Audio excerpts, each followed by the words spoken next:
बिस्मिल्लाहिर्रहमानिर्रहीम, अस्सलाम वालेकुम। मैं समी इब्राहिम हूँ। आप देख रहे हैं हमारा यूट्यूब और फेसबुक चैनल। मरीम नवाज़ ने आज उकाड़ा में पहला जलसा किया। आपको उसकी रोएदाद सुनाएंगे। पहले तो कीमे वाले नान आते थे, फिर बिरयानियाँ आनी शुरू हुई। अब एक नई सौगात, एक नई चीज़ मुस्लिम लीग नून के जलसों में मिलना शुरू हो गई है।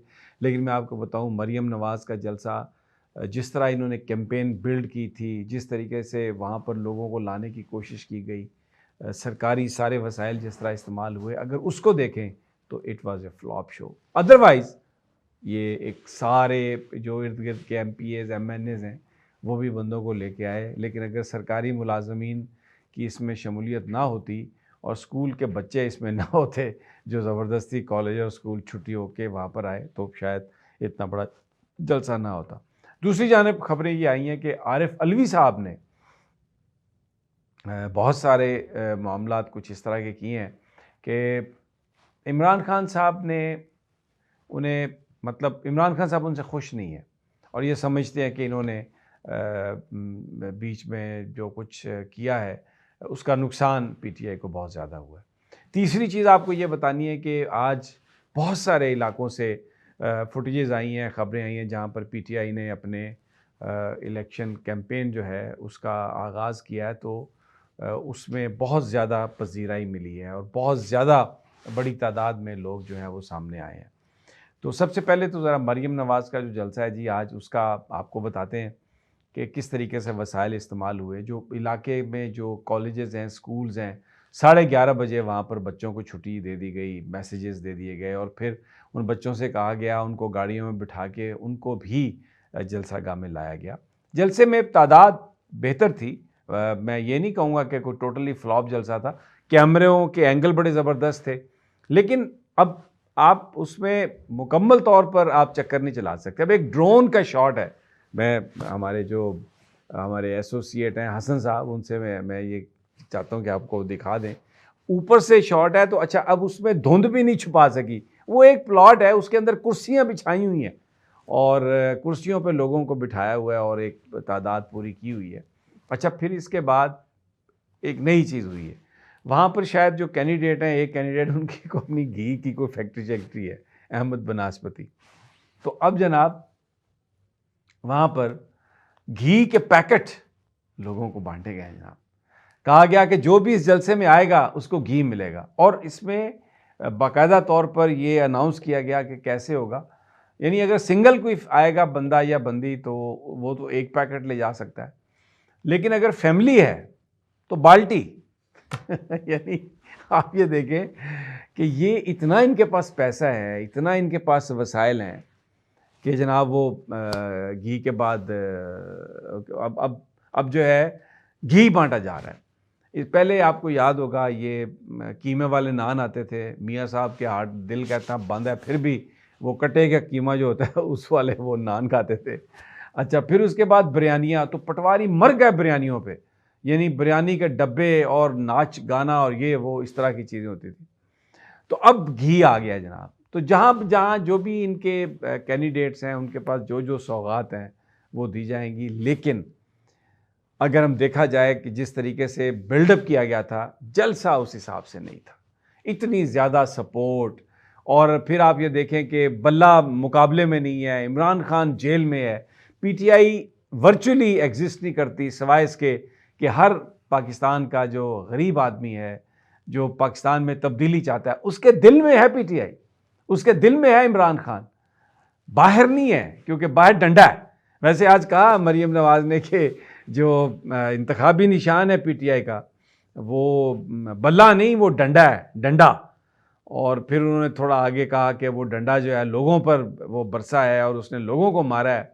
और जो तकरीर की उसमें उन्होंने कहा कि ये अल्लाह की बेआवाज़ लाठी है। पता नहीं वो जो नाम जो रात को आके उठा के ले जाते हैं उसको वो अल्लाह की लाठी बयान कर रहे हैं। अल्लाह मुझे माफ़ करे, पता नहीं क्या यानी वो कहना चाह रही। पूरे पाकिस्तान को पता है कि वो जो नज़र ना आने वाली लाठी कौन सी है, कैसे होता है, क्या नहीं होता। लेकिन मरीम नवाज़ ने आज उसको अल्लाह की लाठी करार दे दिया और उसने कहा कि जनाब ये बदला और ये बस बड़ा गरूर था, बड़ा तकब्बर था। हालांकि इमरान खान में तो कोई गरूर तकब्बर नहीं, गरूर तकब्बर तो अभी जिन लोगों में है, मरियम नवाज साहबा जिस तरह ठन के उठ के या यूँ अकड़ के बात करती हैं, तो वो ये सारी आज जनाब ये जलसे की कार्रवाई हुई।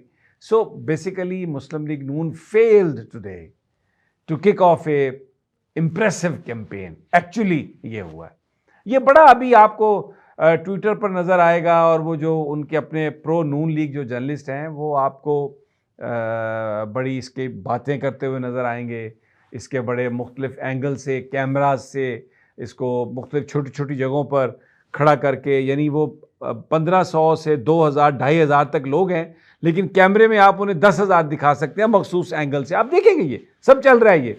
और जनाब अच्छा, फिर इसमें दूसरी तरफ जो शेर अफजल मरवत है, आप ज़रा उसको देखें, वो अकेला एक एक एक एक यानी वर्कर टाइप आदमी है, इमरान खान का पैगाम लेके जा रहा है।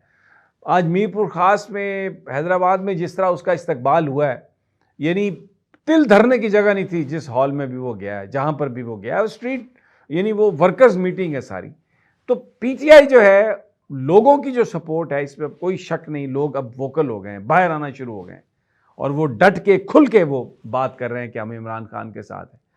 और इमरान खान ने भी जेल से जो पैगाम भिजवाया है, उन्होंने कहा है कि 8वें पारे की एक सूरत का जिक्र किया है, और कहा है कि काजी फायज़ ईसा को चाहिए था कि वो पढ़ ले, जिसका तर्जमा यूँ है कुछ कि आप इंसाफ की अगर कुर्सी पर बैठे हैं तो आपके जो अगर दुश्मन हैं उनके बारे में अगर आपने इंसाफ करना है तो आप दुश्मनी की उस हद तक ना जाएं कि इंसाफ भी मुतासर हो। इस तरह इससे मिलता जुलता इस तरह की वो उसका मतलब है।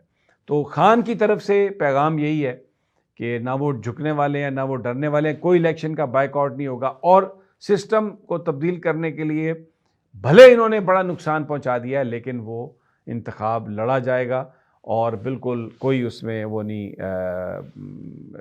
होएगा कि कोई सरेंडर हो गया है या पीछे हट गए हैं।